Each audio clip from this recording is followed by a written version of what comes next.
নমস্কার বন্ধুরা, রান্নার ইচ্ছেতে আপনাদের স্বাগত। আজকে আমি আপনাদেরকে ধাবা স্টাইল চিকেন আপনাদেরকে করে দেখাচ্ছি। দেখুন, ধাবা স্টাইল চিকেন করতে গেলে কিভাবে ম্যারিনেশন করব বা কি মশলা দিয়ে কিভাবে কি করছি সেটা আপনাদেরকে দেখাচ্ছি। আপনারা আমার সঙ্গে থাকুন আর এটা রেসিপিটা দেখুন। আমি প্রথমে এখানে এই বড় চামচের এক চামচ থেকে 1.5 চামচ আমি ভিনিগার এখানে দিয়ে দিচ্ছি। আপনাদের কাছে যদি লেবু থাকে তাহলে লেবু দিতে পারেন। এই বড় চামচেরই আমি 1.5 চামচ এখানে আদা রসুন বাটা একসঙ্গে করে রেখেছি, আমি দিয়ে দিলাম। আমি এখানে 1 কেজি চিকেনের করছি, সেই আন্দাজ বুঝিয়ে আমি সব কিছু দিচ্ছি। আমি এখানে এই বড় চামচেরই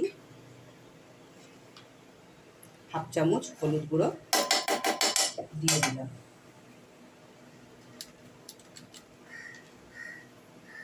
আর 1 চামচ কাশ্মীরি লঙ্কা গুঁড়ো দিয়ে দিলাম।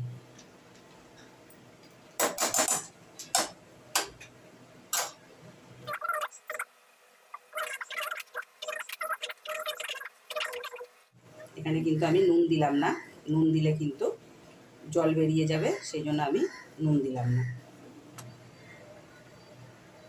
দেখুন, আমি কড়া বসিয়ে এখানে 50 গ্রাম মতন তেল দিয়েছি। এবার আমি একটা ছোট্ট ফোড়ন দিচ্ছি। এখানে আমি টিস্পুনের হাফ টিস্পুন মৌরি, হাফ টিস্পুন জিরে ফোড়ন দিলাম।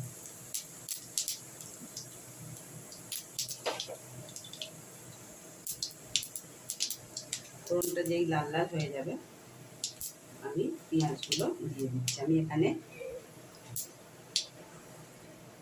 দুটো বড় সাইজের পেঁয়াজকে একটু পাতলা করে কেটে নিয়েছি, একটা ক্যাপসিকামকে আমি পাতলা করে কেটেছি, আর এখানে আমি দুটো মাঝারি সাইজের টমেটোকেও পাতলা করে কেটে নিয়েছি, আর কিছু কাঁচা লঙ্কা নিয়েছি।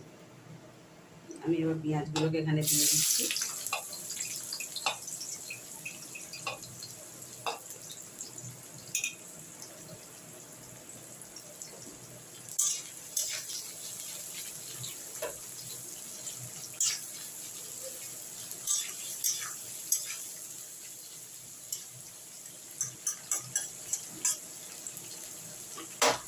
পেঁয়াজগুলো একটু নাড়ানাড়ি করা হয়েছে, এবার আমি ক্যাপসিকামগুলোকেও দিয়ে দিলাম।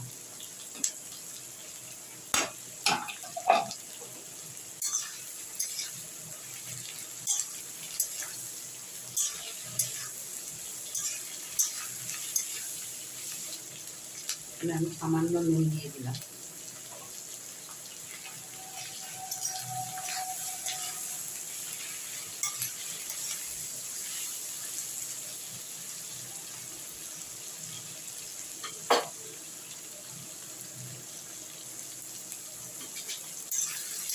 দেখুন, এখানে আমি কিছুটা নুন দিয়ে এখানে আমি বড় চামচের 1 চামচ আদা আর 1 চামচ রসুন আমি আগের থেকেই রেখে দিয়েছিলাম, সেটাও দিয়ে দিলাম।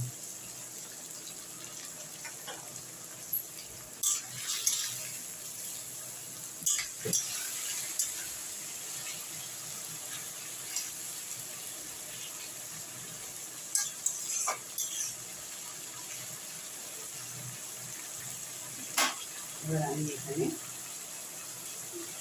1 টিস্পুন হলুদ গুঁড়ো, আর উঁচু 1 টিস্পুন ধনে গুঁড়ো, আর এখানে 1 টিস্পুন কাশ্মীরি লঙ্কা গুঁড়ো, আর হাফ টিস্পুন এমনি ঝাল লঙ্কা গুঁড়ো আমি এখানে একসঙ্গে দিয়ে দিলাম।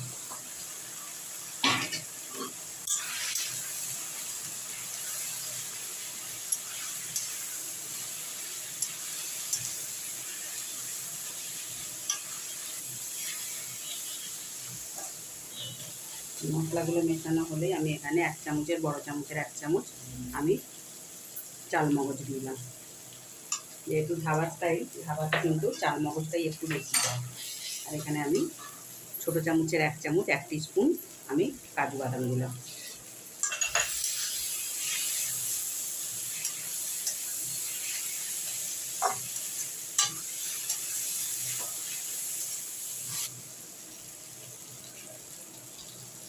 এবার আমি এখানে যে টমেটোটা কেটে রেখেছিলাম টমেটোটা দিয়ে দিলাম, আর তার সঙ্গে কিছু কাঁচা লঙ্কাও দিয়ে দিই। এবার আমি এগুলোকে একসঙ্গে একটু সব কিছু মশলা একসঙ্গে ভালো ভালো হওয়া পর্যন্ত ভাজতে হবে।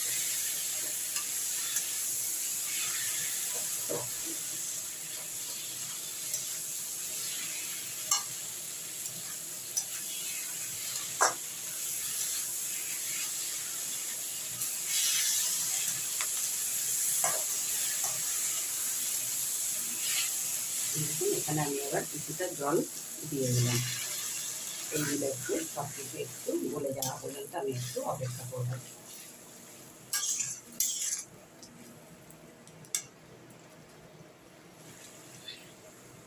ঢাকা দিয়ে দেবেন যাতে তাড়াতাড়ি গলে যায়।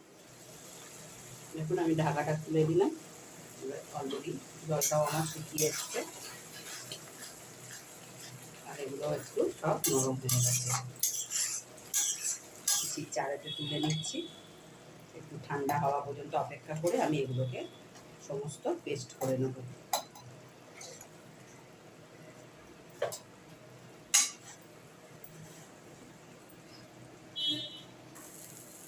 এই মশলাটা সব তুলে নিয়েছি আমি ওই কড়াইতেই।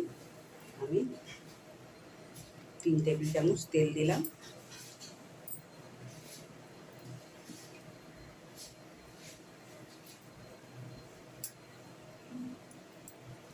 তেলটা খুব বেশি গরম করবেন না। আমি এবার মাংসগুলোকে ওর মধ্যে দিয়ে দিচ্ছি।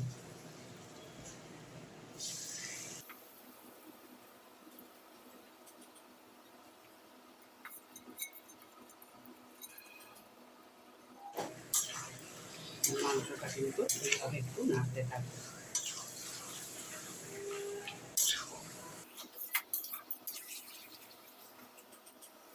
কিছু গরম মশলাও দিয়ে দিচ্ছি, 2টো তেজপাতা, 2টো দারচিনির টুকরো, 4-5টা লবঙ্গ আর 4-5টা এলাচ। এগুলো কিন্তু এরকম কাঁচাই দিতে হবে। এবার এর সঙ্গে এগুলোকে মেশাতে হবে।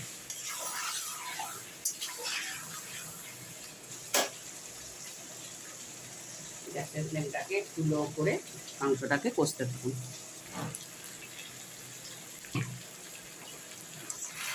দেখুন সেরকম মাংস থেকে তেল ছাড়তে শুরু করেছে আর মাংসের রঙটাও চেঞ্জ হতে শুরু করেছে।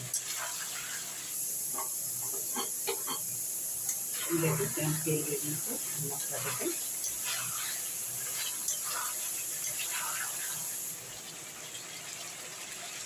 এবার আমি যে পিসটা বানিয়ে রেখেছিলাম সেই পিসটা আমি এখানে এবার দিয়ে দেবো।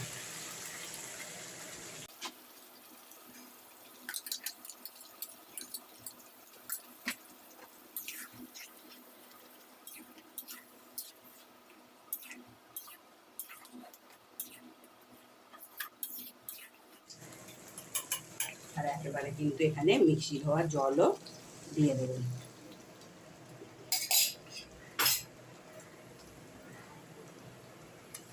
দিয়ে এবার এটা কিন্তু একটু এইবার হালকা হাতে এরকম নাড়তে নাড়তে এবার এটা কিন্তু যত কষবেন ততই কিন্তু এর কালারটা আসবে।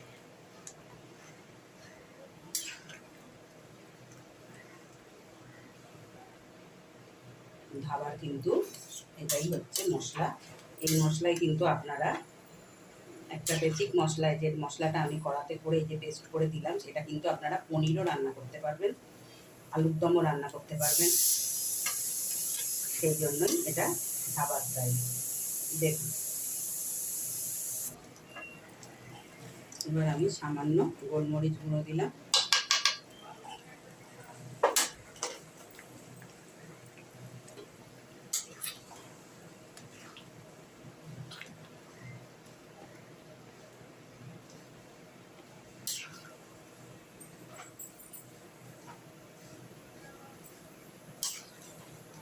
নুনটা অতি অবশ্যই চিকেন মানে টেস্ট করে নেবেন।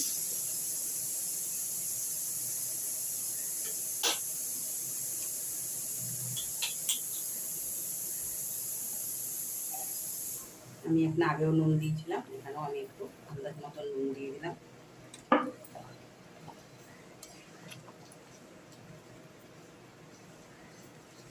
শুরু করেছে এবার আমি গ্যাসের ফ্লেমটাকে একটু লো করে এবার এরকম ঢাকা দিয়ে দিয়ে এটাকে কষতে থাকবো।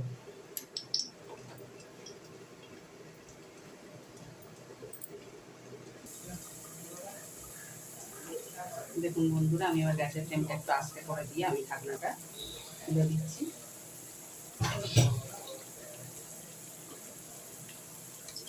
কতটা গ্রেভি ছিল দেখুন। আস্তে আস্তে করে তুলে দেবেন, কেন যেহেতু এখানে অল্প কাজু আছে, চালমগজ আছে, তলা থেকে পড়ে যাওয়ার থাকে। এটা শুধু এখন কষা হচ্ছেই সব কিছু, এখনও কিন্তু অনেকক্ষণ ধরে কষতে হবে। কেন আমি জল দেবো না, আমার জল দেওয়া হয়ে গেছে। এর মধ্যেই আমি কষে এবার গ্রেভিটা ঠিক করবো। এবার আমি এইভাবেই 10 মিনিট লো ফ্লেমে চাপা দিয়ে রাখবো। এটা আমি আপনাদের সঙ্গে শেয়ার করছি। দেখুন মাংস থেকে কিরকম তেল ছেড়ে দিয়েছে।